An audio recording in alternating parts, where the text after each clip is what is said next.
Ayun guys, mamarnate natin yung atay. Lalagyan natin ng toyo, tapos bawang, tapos paminta, at lalagyan natin ng kalamansi. Tapos halo-halo natin guys. Tapos iset aside muna natin. Timpla na naman natin yung baboy. Lagyan natin ng toyo. Ganun din, parang atay lang din siya. Bawang at saka paminta. Tapos meron din siyang kalamansi. Sakabay natin, saka natin haluin, tapos i-marinate natin bago natin siya igisa. I-marinate mo natin yan saglit. Kahit mga 30 to 1 hour pwede na yun. Guys, magsalang na tayo ng kawali naman. Tapos lagyan natin ng mantika. Unahin muna natin ni isang kutsa ang atay guys, para hindi siya matigas, kasi pagka sinabatin sa baboy titigas yan. Kaya natin siyang mula-mula, tapos pwede natin siyang iset aside ulit. Pagkatapos niya natin iset aside ay isud naman natin mamaya yung baboy.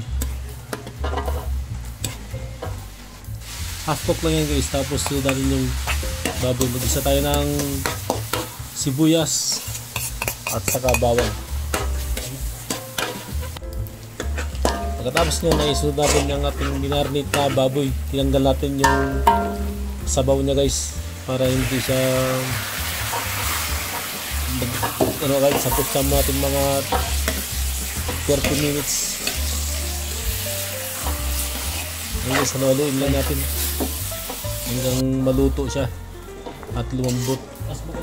Ay guys, pagka lambot na ay titimpla natin siya dyan guys.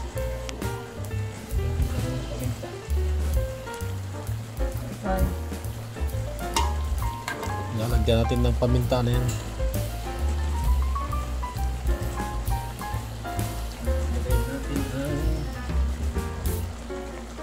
Tapos bay leaves o daon ng laurel.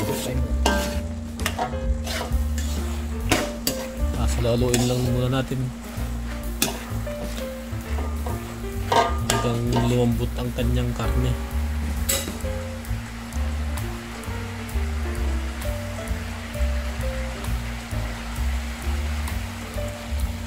At ilalagay na natin yung binabad natin at swete kanina para gumanda ang kulay at masarap tingnan kapag naluto na. Saluin lang natin ulit.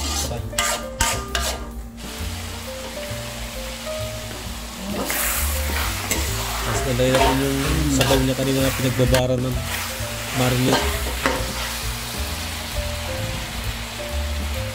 Lagyan natin ng oyster sauce para maglasa ang ating pork igado.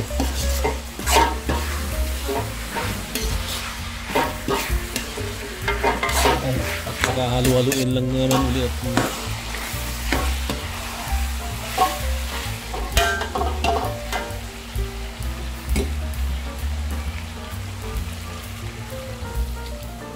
Lagyan natin ng 1 cup of water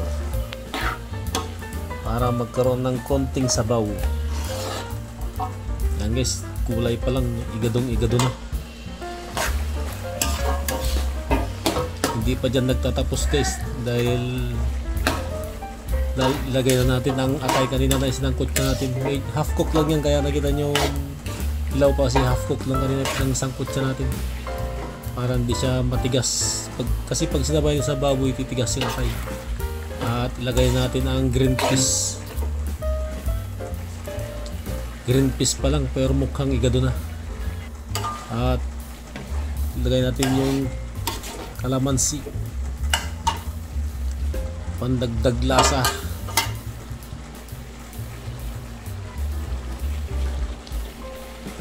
Ilagay na natin ang carrots. Dahil malambot na ang ating karne, isunod na yung carrots.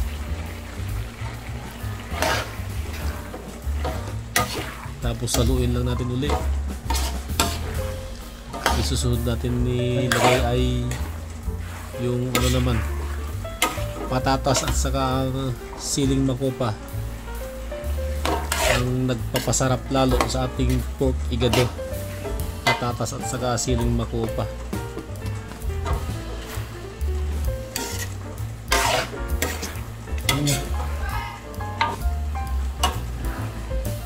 Ayun na guys ang ating pork igado, luto na. Kulay pa lang masarap na.